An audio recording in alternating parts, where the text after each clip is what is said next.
y'all, my name is Rebecca. Welcome to my channel. I'm going to show you a very quick and easy sandwich hack that I have been doing for years. One of my girlfriends seen it and she was like, oh wow, I would have never thought about that. That is actually pretty good. And so I thought I would show it to you and maybe perhaps make your life easier, because this was great for work, but it's also great if you're sending kids off to school or if you're on a road trip. So come cook with me. I'm going to build my sandwich to my taste, which is provolone cheese and Black Forest ham. I picked up this garlic mayonnaise at the Dollar Tree. Oh my gosh, it is so good. It's just got a little bit of that spice. Love it. I'm going to pull 10 baggies out of my box. They are the snack size. I either buy my baggies at Dollar Tree or at the Aldi. And I do add the cost of my baggies into my budget for my lunch. I'm going to open the baggie and then just squeeze in about a tablespoon of my condiment. Whether you like mustard or turkey, sharp cheddar cheese, however you like to build your sandwich, this will work. I'm going to fill 10 baggies with my condiment of choice and then seal them up tightly. Setting that aside, I will then start on my lettuce. I have washed this head of lettuce and have it all ready to go. I'm going to pull pieces of my lettuce off. I like big fluffy pieces of lettuce on my sandwich. I'm just going to fold that over and tuck the lettuce into 10 more baggies. You can do this for one sandwich at a time. I just know I'm going to make 10 for a 5-day work week for 2 weeks.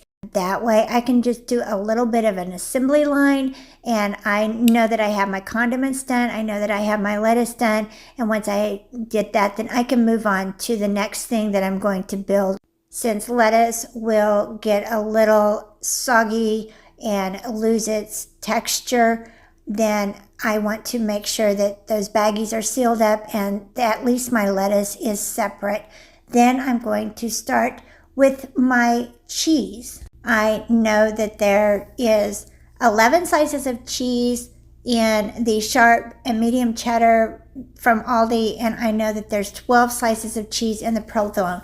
I don't know why I pay attention, other than the fact that I know I'm making 10 sandwiches, so I need at least 10 slices of cheese. That's why I know this random thing off the top of my head. I'm going to fold my cheese over and then put it in the little snack bag and make sure it's really tightly sealed. I'm ready to start on the meat, and I'm going to use 4 slices of this Black Forest ham. If you're making a full sandwich, then you would want probably what they consider a full serving, which is 6 slices, but I'm going to use 4 and fold it over and then put it in my baggies and make sure they're sealed up tight. There are certain cheeses that you can mix with your meat, but I don't like the way that the provolone feels when it's mixed with the meat, and so that is why I am putting the meat in a different baggie than my cheese. I've noticed that the harder cheeses do better mixed with the meat. My lunch is for 2 weeks, and I like everything to stay fresh. In doing it this way, it's kind of trial and error that I've learned over the years of doing this. I like the convenience, but I also want to make sure that my food is going to stay fresh and that my last sandwich is going to taste just as good as the first one. I use the keto bread, the keto-friendly bread from Aldi, and I take that and cut it in half. There are not enough slices of bread in this bag to actually make 10 sandwiches using 2 full slices, but I have found that if I just use 1 slice, pile it full of meat and cheese, then I don't need a full slice of bread to bookend my sandwich. 1 slice cut in half is just the perfect amount. The keto bread from Aldi stays very fresh.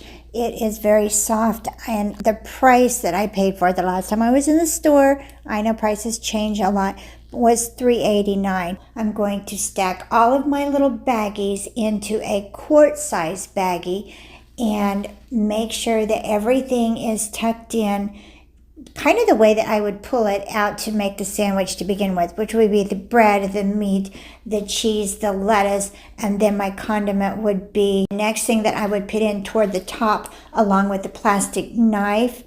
And I have my lunch, my sandwich ready to go in one bag. I don't have to make my sandwich every night before I go to bed. And in the morning when I am out the door for work, I just have to grab one bag and then I am ready to go. I have everything that I need. It's very efficient and it's also very cost effective. If you're traveling, you could just throw several of these in a cooler and reach in and grab one. And your food stays fresh. You're not putting daily thought into your food consumption. You can stay within your calorie count. You're not tempted to drive through a drive-through and spend money on food that is not good for you. I want to remind you that I never spend more than $40. That's $20 a week for anything that I eat at work throughout the day. Breakfast, lunch, and a snack. And I food prep. It takes me 2 to 3 hours. That's a very small amount of time. And I do not revisit it for 2 weeks. So don't forget to subscribe. Hit that bell so that you know when I've uploaded my next video. Give me a thumbs up. And thank you so much for watching Crafts, Laughs, and Chaos.